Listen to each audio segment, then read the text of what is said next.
Well, if it isn't Alex, what auspicious wind blew you here so early today? Hold your applause. I haven't suddenly been possessed by a diligent spirit. I'm merely suffering from spiritual jet lag. Spiritual jet lag? Care to enlighten me?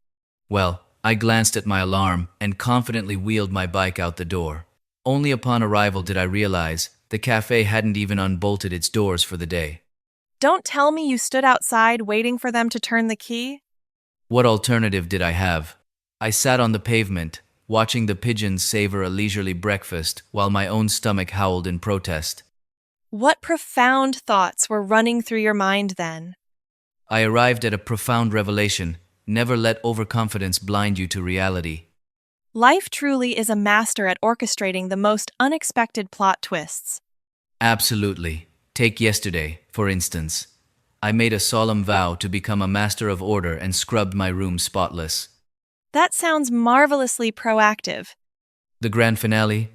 After 3 agonizing hours of backbreaking labor, the TV remote completely vanished into thin air. And where was it resting before this great purge? Sitting perfectly undisturbed right on the table. Ha ha, the ultimate mundane paradox. The harder you clean, the faster things evaporate into the void. An immutable law of the cosmos. Resistance is utterly futile. I have quite the self-proclaimed law of my own. Oh? Do tell. The very moment I pledge to save money, every store in town orchestrates a synchronized mega sale. Are we talking monumental discounts? Deep enough to successfully delude myself into believing that buying it now is actually an act of saving. Society doesn't classify that as shopping, my friend. What do they call it then? A strategic investment in psychological euphoria. That sounds so impeccably logical. It defies all counter-arguments. Our capacity to rationalize frivolous spending is boundless. I once bought a mug purely because the label promised, "Drinking from this vessel will bring you happiness." And did it deliver this promised joy? Oh, absolutely. Because of its exquisite aesthetic? Not quite. It was because, post-purchase, I had to drink water obsessively to drown out the regret of squandering an absurd amount of money. Ha ha! The absolute pinnacle of optimism! Life often mirrors a farcical comedy. The tragedy is that we are convinced we're starring in a profound drama. Spot on. But isn't it uncanny how the moment you're in a rush, you're hit with an unrelenting barrage of red lights? I attest to that.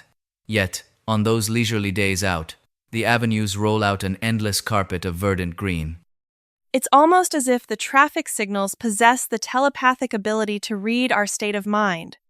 Or perhaps they've sinisterly synchronized with our work schedules. I once dashed to the office in a frantic frenzy, convinced I was late for a crucial meeting. And then? The realization struck only upon arrival. It was Sunday. The office was a desolate wasteland, devoid of a single soul. How did you salvage that situation? I silently retreated, masquerading as a casual pedestrian merely out for a stroll.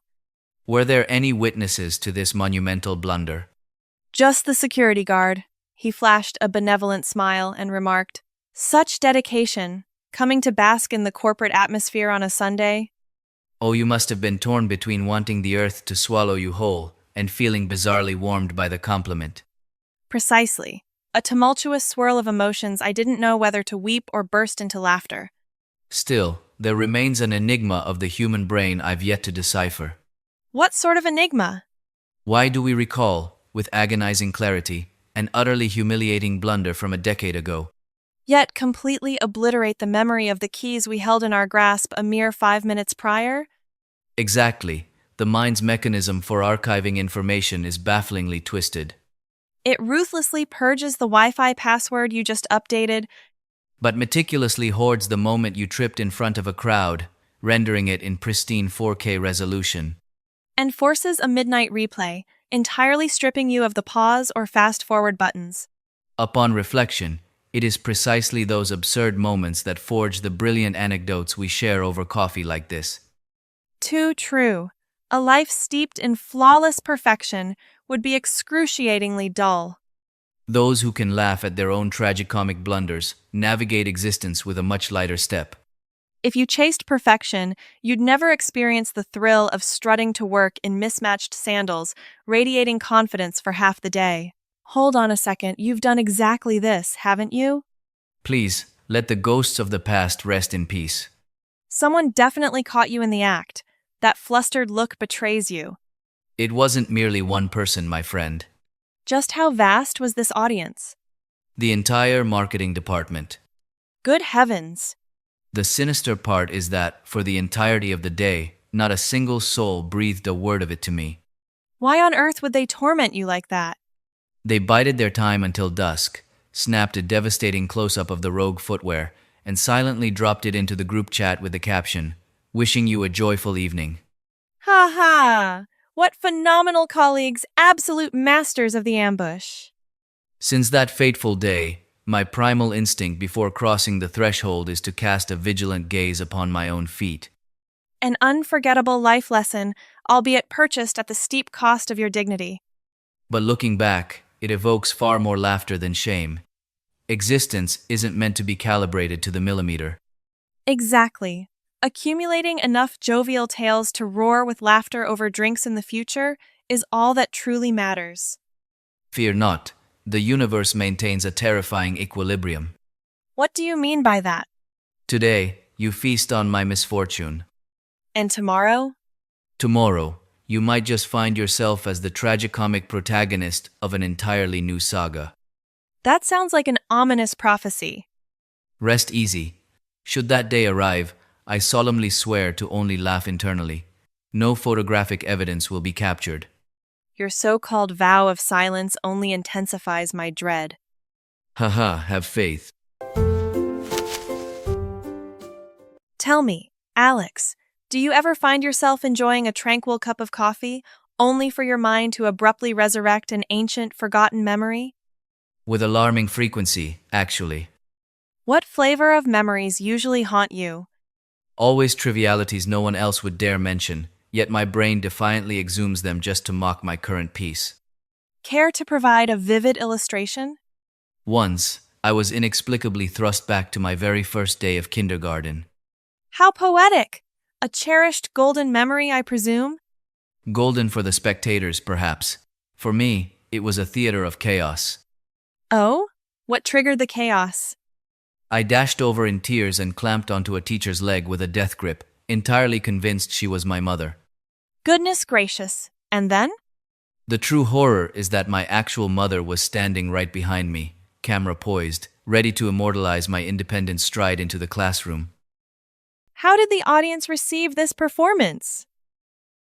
The classroom erupted in laughter, the teacher chuckled, and my mother hysterically rapid-fired her camera. In that moment, I prayed to metamorphose into my superhero backpack and vanish from the mortal realm. Children truly are the epitome of chaotic innocence, but you must admit, it's endearingly sweet. A delight in retrospect, but at the time, I felt the very heavens collapsing upon my fragile shoulders. I harbor my own childhood artistic catastrophe, as it happens. Sounds riveting. Proceed. As a child, I possessed a fierce passion for singing and performed with unbridled, absolute confidence. A fiery passion for the arts is a virtue. The tragic flaw was that my voice was both deafeningly loud and profoundly tone-deaf, until one fateful day, the neighbor timidly knocked and asked my parents, "Has a tragedy befallen your home? Why is your child weeping so fiercely?" Haha, what exquisite tact from your neighbor. Did you promptly announce your retirement from the industry? Not at all. I continued my vocal endeavors, merely dialing the volume down to an exclusive audience of one.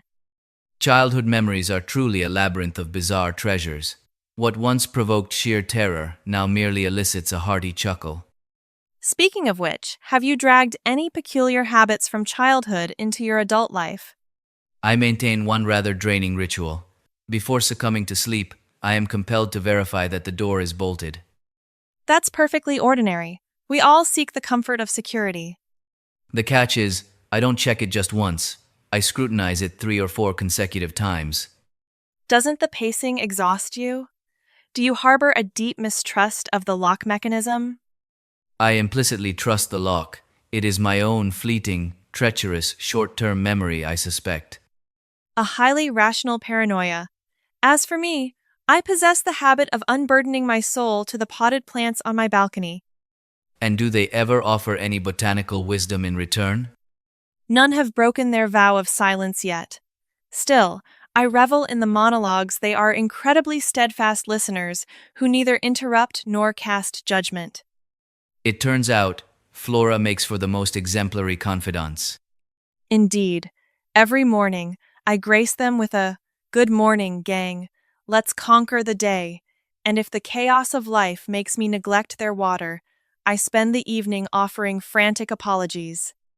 Extending your courtly manners even to the plant kingdom, your leafy companions must live in sheer bliss. One can only hope. Ah, I possess one more ritual. I wonder if you share my affliction. And what grand ritual might that be? The moment I acquire a fresh book, I must ceremoniously inhale the scent of its crisp pages before reading a single word. Ah, a kindred spirit.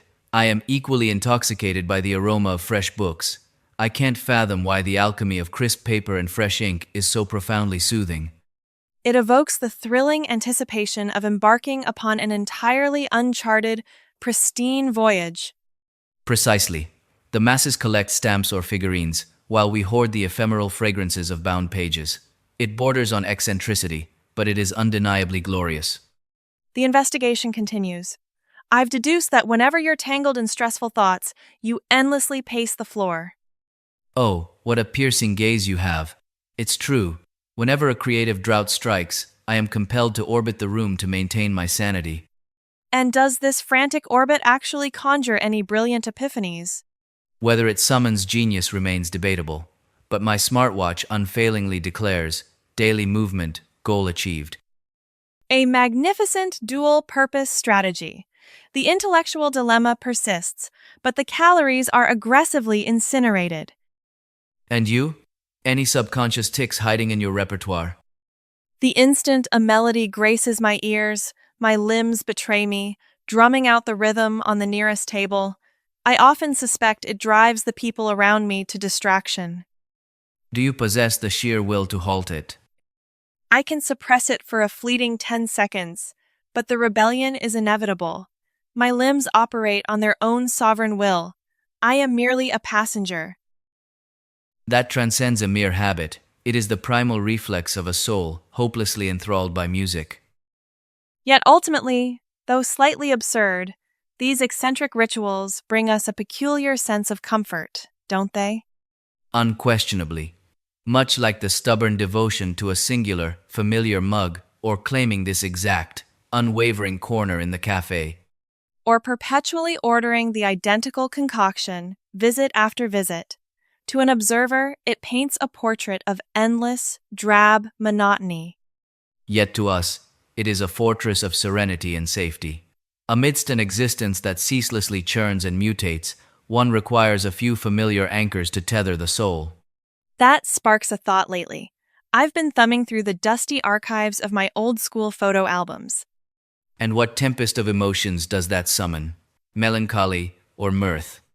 A strange brew of amusement and wistful nostalgia, witnessing my former, endearingly awkward self, clad in atrocious fashion, yet possessing eyes brimming with such unclouded, radiant innocence. There are ghosts of old comrades whose voices we no longer hear, and sacred sanctuaries of our youth that have been irrevocably altered by time. Precisely. Some ancient dreams materialized into our current reality, while other fierce ambitions veered into wild, unforeseen territories. Yet, they are all invaluable fragments that forged the essence of who we are today.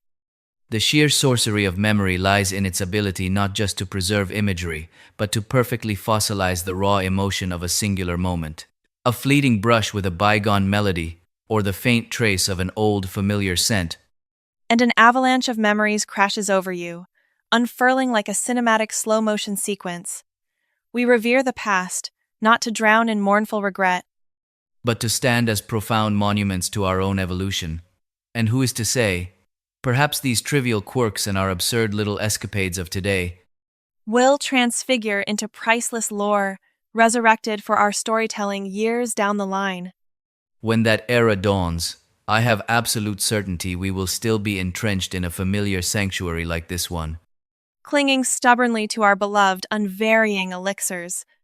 regaling each other with the same archaic tales that somehow, without fail, ignite an uproar of laughter. Tell me, Alex, do you believe every human heart harbors at least one phobia that is utterly irrational and bafflingly inexplicable? Unquestionably, I stand before you as the breathing embodiment of the irrational terror syndrome. Truly? Unveil this magnificent fear for me. I am utterly paralyzed by the send button. The send button for texts or high-stakes corporate emails? Both, my friend. Upon every strike of that dreadful key, my heart plummets, haunted by the specter of addressing the wrong recipient or committing an atrociously foolish typo. Do you not execute a rigorous inspection before condemning the message to the digital void? I absolutely do. I subject it to a grueling, tenfold interrogation. And yet, has a disastrous misfire ever actually occurred? Not a single time in recorded history. And still, the terror reigns supreme? Hence the label irrational fear. Modern science has thoroughly surrendered in attempting to cure my affliction. My own bizarre terror manifests like this. Whenever I stroll the streets with headphones on but no music playing, I am consumed by the dread that the surrounding public can hear. My own breathing. Hold everything. That is a spectacularly convincing brand of absurdity. Isn't it? The environment is fiercely chaotic, my breaths are mere whispers, yet my brain masterminds a delusion that I am panting like a marathon runner crossing the finish line. Our brains occasionally operate with the dark, twisted genius of a master horror screenwriter. A tragedy, considering the astronomical budget allocated to the imagination department. While the funds for logical reasoning are in absolute, desolate bankruptcy. A painfully accurate assessment. Speaking of horror, do you engage in the frantic, desperate sprint to safety the moment you extinguish the living room lights? Oh heavens, the ultimate classic reflex. The instant the darkness falls, an ominous, unseen entity seems to materialize, ready to snatch you from behind. Exactly. We are the sole architects of our own terror. Yet, in that fleeting moment, my velocity absolutely rivals that of an Olympic sprinter. Doubly so, on nights when one makes the catastrophic error of watching a ghost film at the witching hour. Post-horror movie, even the mechanical groan of the refrigerator's ice maker is enough to jolt my soul straight out of my body. Infallibly true. Under mundane circumstances, that metallic beast purrs unnoticed in its corner. Yet after a cinematic scare, its low hum morphs into a sinister, impending doom soundtrack. I find myself glaring at the appliance with the piercing suspicion reserved for a masked perpetrator. Ha ha! Interrogating the refrigerator? Tell me, have you ever offered a profound, polite apology to inanimate furniture? Certainly. Once, hypnotized by my phone screen, I violently stubbed my toe against the wooden armchair. Driven by pure, raw reflex, I bowed my head and murmured, "Oh, my deepest apologies." And how did the chair receive this plea? Did it grant you its forgiveness? It maintained its customary aura of stoic, chilling silence. Silence equates to absolution, so ease your troubled mind. Speaking of the digital tether, do you fear the sudden ring or vibration of your phone?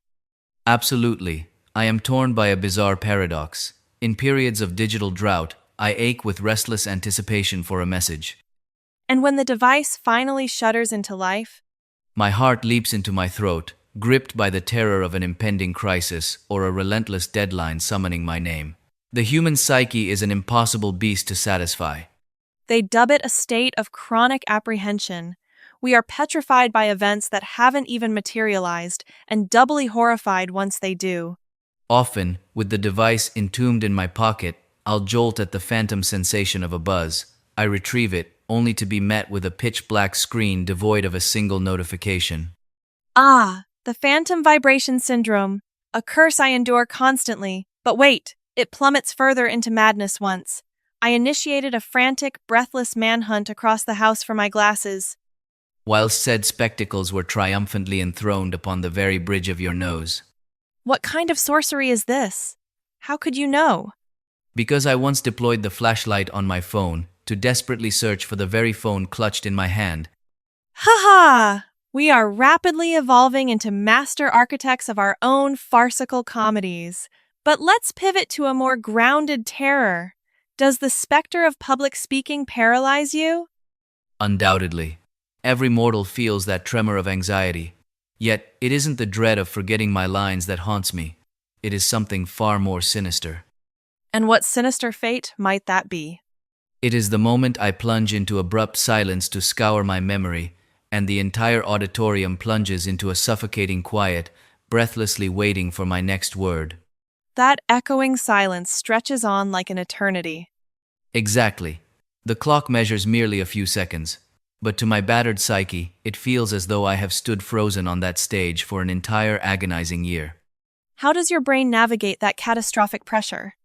It hysterically launches 100 simultaneous mental tabs, frantically hunting for the next sentence, yet every single one returns a fatal page not found error. Ha ha! For my part, my supreme terror is addressing a crucial individual by the wrong name during a high-stakes encounter. Have you ever actually committed this cardinal sin? Oh, indeed. I deploy a hollow, self-deprecating laugh to mask the agony, and they graciously wave it away. Yet, dead of night, immobilized in bed, my brain violently resurrects the moment and demands a cinematic replay. My deepest sympathies. The human brain is a tireless, nocturnal cinema broadcasting nightmares free of charge. And it projects exclusively in razor-sharp, unavoidable HD, a broadcast you simply cannot sever. Yet upon deeper contemplation, isn't it these incredibly irrational, utterly absurd terrors that inject our existence with such endearing charm? Profoundly so. They stand as enduring testaments to our shared, beautifully flawed humanity. We are but mere mortals. Today, we might plunge into an insomniac frenzy over the most microscopic triviality. Yet tomorrow, when the storm passes, we shall reconvene over steaming cups of coffee to roar with laughter at our own melodrama. True maturity is not the utter annihilation of all our fears. It is mastering the quiet grace to smile, embrace, and coexist harmoniously alongside those haunting shadows. Let us fervently pray that our next rendezvous does not commence with, "Alex, I have once again orchestrated an unbelievable catastrophe." I absolutely refuse to forge such a guarantee. It seems these preposterous phenomena are equipped with highly advanced GPS, permanently locked onto your coordinates. Fair enough. As long as we inevitably end up perched right here, brimming with joyous laughter, all our fears merely serve as the fiery spice that enriches our grand narrative.